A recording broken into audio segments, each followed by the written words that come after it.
What's up? What's up? Greetings. God bless. What's going on? It's your boy, Rev Kev, Director and Strategist for the National Network of Young Adults. We want to welcome you to SBC21's virtual Juneteenth program led by NNYA. But as we talk about Juneteenth and the people who are making it possible for us to know our history, it's also important for us to talk a little bit about mental health. So when we look at the resiliency of things, let's just talk about mental health and our community. What is mental health? Mental health is a state of mind where you're mentally healthy. Your feelings, actions, and relationships are in a good place, and you're able to learn, work, and enjoy your downtime.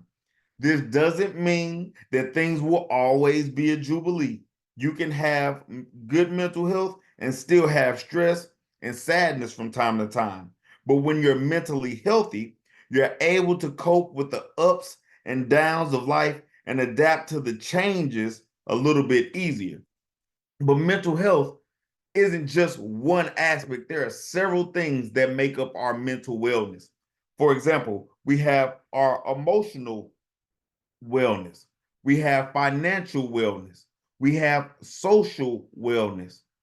We have spiritual wellness, occupational wellness. We have physical wellness, intellectual wellness, and environmental wellness. All of these come together and make the holistic view of what mental health is incorporated.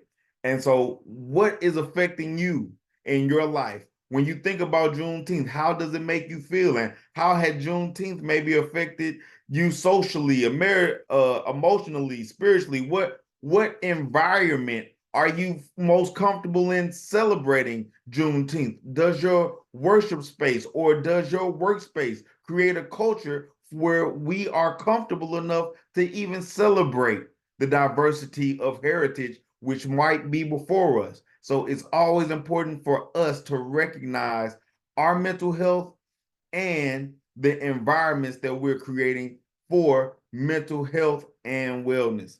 Because when we do that, it's important for us to realize that, in the words of Dr. Michael Bowie, self-care is not selfish, but it's sacred. So as we navigate just celebrating our heritage, but then also maybe the tension that comes with celebrating our heritage in divisive times, realize that self-care is not selfish and it's okay to take care of your well-being. Because Cesar Chavez, the Mexican American civil rights leader, he once said this: preservation of one's own culture does not require contempt or disrespect of another's culture. So as you take pride in the heritage that your community and that your culture puts into the American value, realize that American values and culture is called the melting pot. And so me honoring my heritage does not have to offend or cause contempt or disrespect towards someone else and vice versa. So take pride in how your culture makes up American history, because we are American history. But that doesn't just happen overnight. A picture is worth 1,000 words. And you see this man, he doesn't have a shirt on. That's a vulnerable state that you see this person in, but their hands are around their neck. They're not able to really talk about whatever's going on. Maybe they can't breathe. A lot of times when we have these difficult conversations about race or about social justice, a lot of times it's hard to talk about it. And in order to talk about it, it takes a level of vulnerability. And when we're in those spaces, these are some ways that we can have these conversations to make sure that we are having them gracefully and able to actually move forward while also speaking our truths. One, We want to bring our best selves. This requires self-knowledge and self-awareness. We also want to be an active listener. Don't listen just to respond, listen to understand. Be kind and be generous, gracious to yourself and the other parties involved with learning or being in dialogue with you. Stay engaged. Stay engaged. Even when the discomfort comes, lean into it. Speak your truth. Be open, yet suspend judgment. Enable your empathy and compassion for yourself and those in the dialogues or learning in spaces with you. And then the most important thing is to also recognize that you might not just get a solution at the end of the conversation, but it's still just as important to stay engaged, because sometimes we just don't have the spaces to where we can be open and in dialogue and learning about the heritage that we all share. But there are other things that can affect our mental health as well. So with us talking about Juneteenth, it's important for us to talk about racism, trauma, and mental health. So let's talk about some of the myths that we might find with mental health. So in some places, some people, some communities, we might say mental health can't affect me, but that's a myth. The facts are 1 in 5 Americans will have a mental health condition in any given year.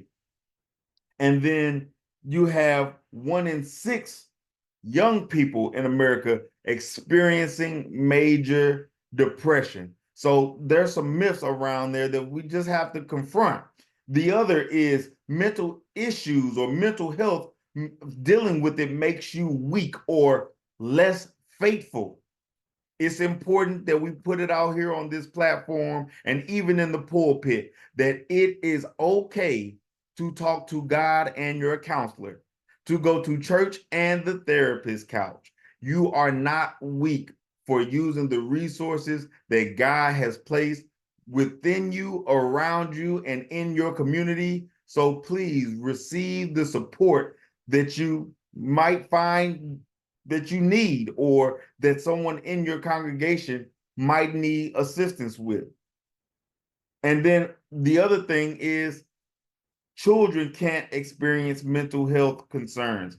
And that is just not true. Even children can display signs of mental that which need to be addressed when it comes to mental health. So even children can have mental health concerns. And sometimes one of the biggest myths that we look at is that if somebody is having a mental health issue, there's nothing you can do about it. But between being informed and knowing what resources are available to you, or just being supportive and an empathetic ear, just being present, all of that can make a difference.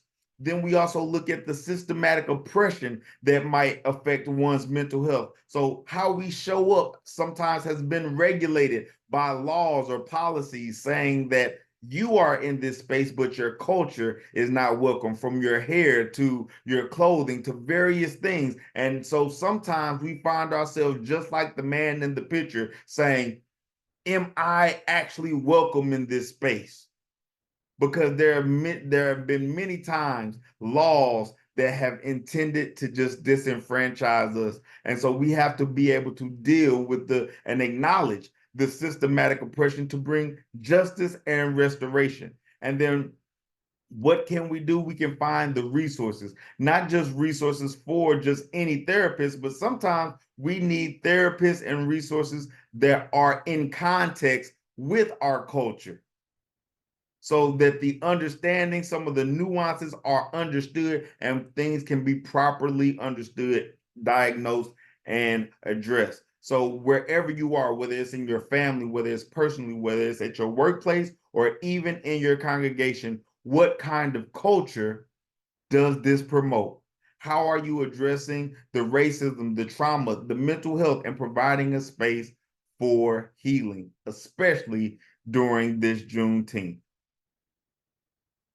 And as we go forward, we also want to give you this map of self-care just so you know that you are affirmed, especially by your friends at SBC21. We want you to know that it's okay to take up space. It's okay to be vulnerable. This is a lot of information. So guess what? It's okay to stop for a while and breathe. It's okay to make peace with your mistakes. Sometimes you have to take as much time as you need, and that's okay. It's okay for you to keep growing. It's okay for you not to have it all figured out. And guess what? It's even okay for you to choose you. This is your map for self-care. And as we started looking at our map for self-care, we realized that even though history has affected us or culture can impact us in various ways, we see that we have the power to enact change. And we realize that our very joy, or in the church, the joy that we find in the Lord can be revolutionary. There's a quote by Marianne Williamson that says, "Our greatest fear is not that we are inadequate. Our deepest fear is that we are powerful beyond measure. It is our light, not our darkness, that most frightens us." We ask ourselves, who am I to be brilliant, gorgeous, talented, fabulous? Actually, who are you not to be? Your playing small does not serve the world. We were born to make manifest the glory of God that is within us. And as we let our light shine, we unconsciously give others the permission to do the same. You are great. Your history is great. Let your light shine. Stay lit, leading in transformation. But as you look at mental health, as you celebrate Juneteenth, you might also find that you have mixed emotions, because talking about race and then even freedom, especially in American context, it can be a double-edged sword. So know that it's okay to have mixed emotions. And it's possible to be capable and lost, smiling and struggling, kind and still set boundaries. Oh, I need to work. I need to lean into that belief. It's okay to be kind and know that you can still set boundaries. It's okay to be vulnerable and powerful, successful and still traumatized, extroverted and alone, valuable yet flawed, introverted and reaching out, loving and still questioning. Show up authentically and be the change you wish to see in the world. And again, we want you to stay woke, to stay blessed, and then to stay lit, leading in transformation. Happy Juneteenth, everybody.